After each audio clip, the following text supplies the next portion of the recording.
Hey there, I thought I'd do a video. It's just easier than me typing it out. The reason I chose Thailand was I don't have private health. So the gap, the cost in Australia is around 30 grand. The public wait system's about 5 to 6 years here in Queensland. So I then looked around for me with at the time with currency conversion from Australia to Bangkok, Thai baht. It ended up costing me 14,500 for the surgery and accommodation, everything.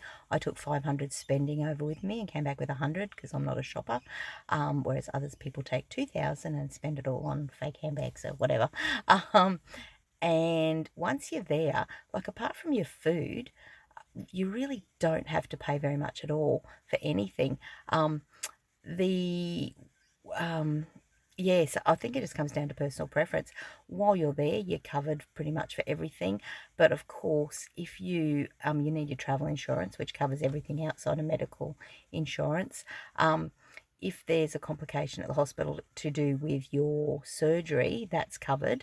But if you get there, and we ran into one lady who they had picked up she had a heart condition, so they had to rectify that first, and that cost her a couple of hundred in just to get like the right meds and stuff. But she was so grateful because it hadn't been diagnosed in Australia and she knew something was wrong. And they might want to do extra tests and you can decline those.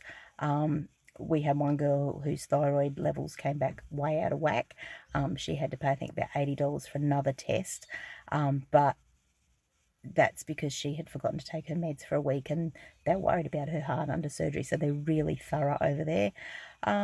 So I think it just comes down to personal preference. Once you get back in Australia, you're covered under Medicare, or if you're in New Zealand, I'm not sure what you've got over there. So if you're in Australia, and sorry, I didn't even check. Yeah, once you get back, you just go see your GP. They will do your bloods in about a month just to check that all your levels are right and whatnot. If there's any complications, they pick those up in the first couple of days after surgery. But once you're back in Australia, you're under Medicare, or New Zealand under whatever they've got over there. So, yeah, it's kind of, once you get over there, you'll realise, like, yeah, the language is a little bit of a barrier with some of the nurses, but there's an interpreter there. The doctors speak very fluent English.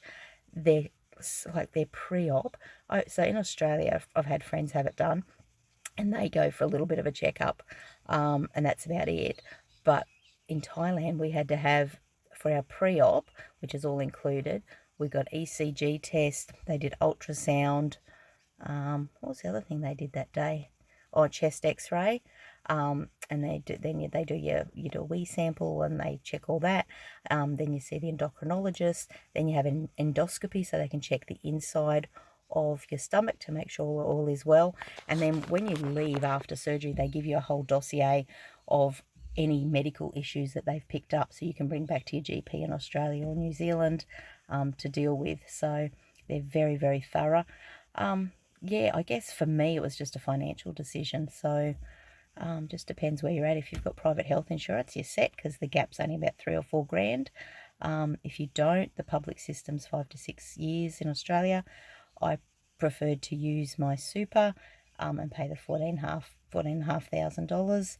And the other option is in Australia, 30 grand. So, which I believe you get about 2 or 3 grand back on Medicare, but don't quote me on that. So that's just why I chose Bangkok. So as for the surgery itself, my BMI was 59. It's now down to 52. Yay! So it was a bit life-threatening for me. So I guess a bit of body dysmorphia. I didn't realise I'd got this big. So oops, bad me. So I'm glad. It is a huge lifestyle change. You can never have a drink and food at the same time. You can only ever eat 6 mouthfuls or less. Everything revolves around food, and now how do I get the nutrients my body needs. Some people experience hunger after surgery. Me, no hunger at all, which has been amazing.